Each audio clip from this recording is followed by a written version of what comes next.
Dua kesalahan paling dasar klan Ba'alwi. Pertama, pengakuan mereka sebagai keturunan Nabi pada awalnya memang cukup sukses, bisa bertahan sejak Ali bin Abu Bakar As-Sakron pada akhir abad 9 Hijriah sampai hampir 5 abad lamanya. Namun siapa sangka akhirnya terbongkar oleh seorang kiai dari Banten, yaitu Kiai Haji Imaduddin Usman Al-Bantani. Ketika mereka berkilah dengan mengatakan, nasab itu yang paling tahu anaknya sendiri dan orang lain tidak boleh ikut campur bla bla bla. Itulah yang tidak mereka sadari, bahwa pembahasan nasab suci baginda Nabi itu sejatinya bukan privilege monopoli klan tertentu saja, namun menjadi konsen umat Islam seluruhnya. Kedua, klaim mereka melalui jalur yang mereka glorifikasi sebagai klan terbaik, berisi tokoh besar, ulama mujtahid, wali kutub, dan sebagainya. Ketika diteliti secara mendetail, banyak tokoh yang mereka glorifikasi tersebut ternyata hanya termuat dalam kitab internal mereka sendiri. Bagaimana mungkin tokoh besar tidak terreportase oleh kitab ulama kalangan arus utama? Nah, itulah yang menguatkan kepalsuan klaim mereka. Gimana menurut kalian? Hati-hati orang Kalimantan.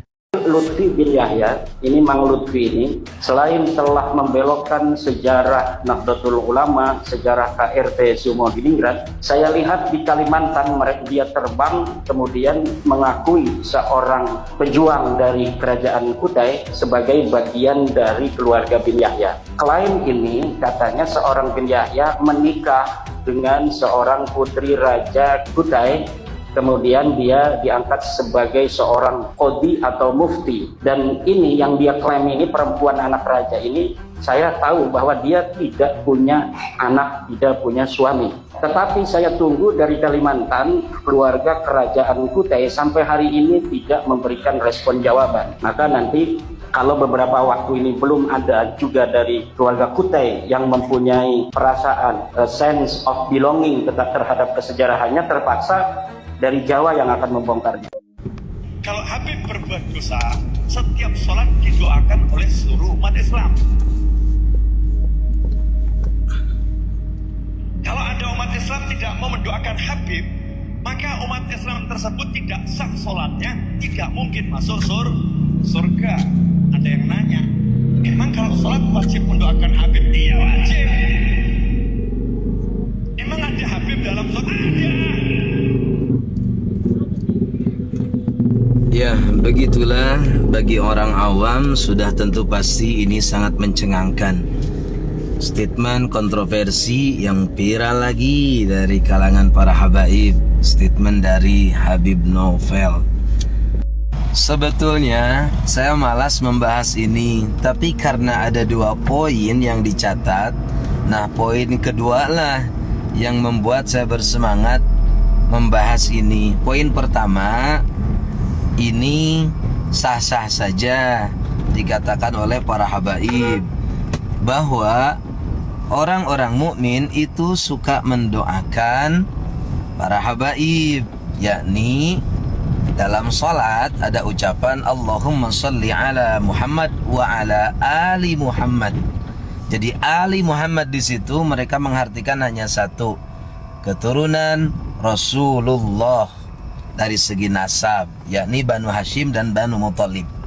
Jadi poinnya, dengan berstatement seperti itu, Habib Novel dan para habaib itu memproklamirkan diri atau mengakui secara sah bahwa para habaib adalah betul-betul keturunan Rasul dari jalur Bani Hashim secara real, bahkan diakui secara syariat. Kalau dari penyampaiannya itu urusan mereka. Tetapi hal yang kedua nih yang membuat saya menggelitik, bahwa kalau orang mukmin tidak mendoakan para habaib ketika sholat, yakni tidak membaca wa ala ali Muhammad, itu katanya tidak sah sholatnya. Loh, kan membaca wa ala ali Muhammad itu hukumnya sunnat abad. Apa yang membuat membatalkan sholatnya? Nah, ini pemahaman yang salahnya. Kalau urusan mengakui nasab itu bukan ranah kita untuk membahas. Yang jelas kami ini dididik oleh para ulama, dan rata-rata para guru kami tidak ada yang beda. Wa ala ali Muhammad bermakna 2. Yang pertama Banu Hashim Banu Muthalib, keturunan Rasulullah yang benar-benar nasabnya dari Rasul. Yang kedua adalah kullu mu'minin walau asiyan. Setiap orang mukmin walaupun masih dalam keadaan suka bermaksiat.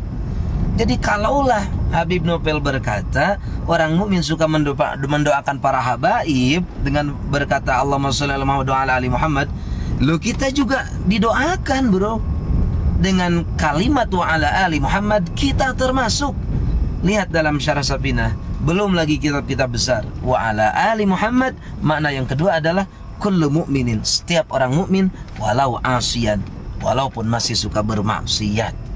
Dan bahkan dijelaskan dalam apa Bajuri, apa kitab Syarah Safinah atau Fathul Mu'in, saya lupa tuh.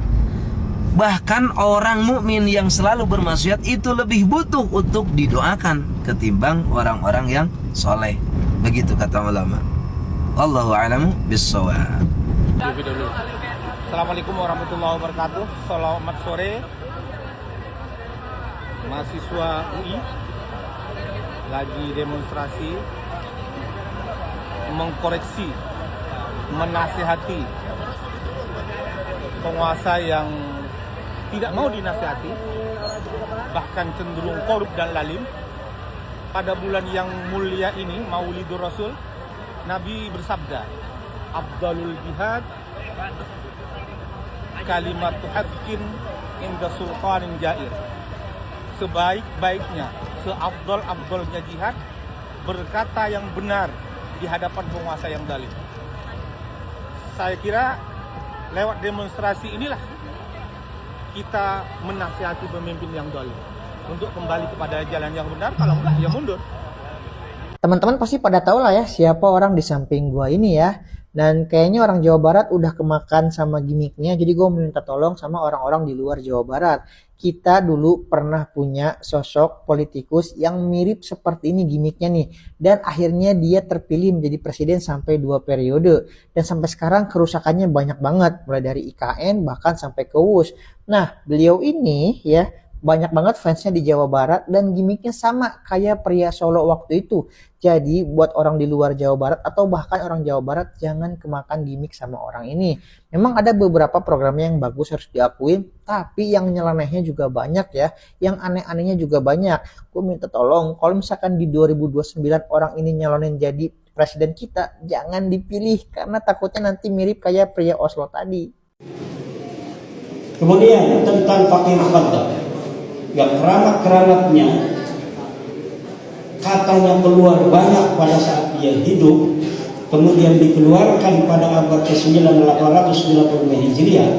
Ketika kita verifikasi di tahun di mana dia diatribusikan hidup, yaitu 650 Hijriah, tidak ada satupun ulama yang jangankan mencatat keramatnya, mencatat dia pernah hidup di alam dunia ini, tidak ada.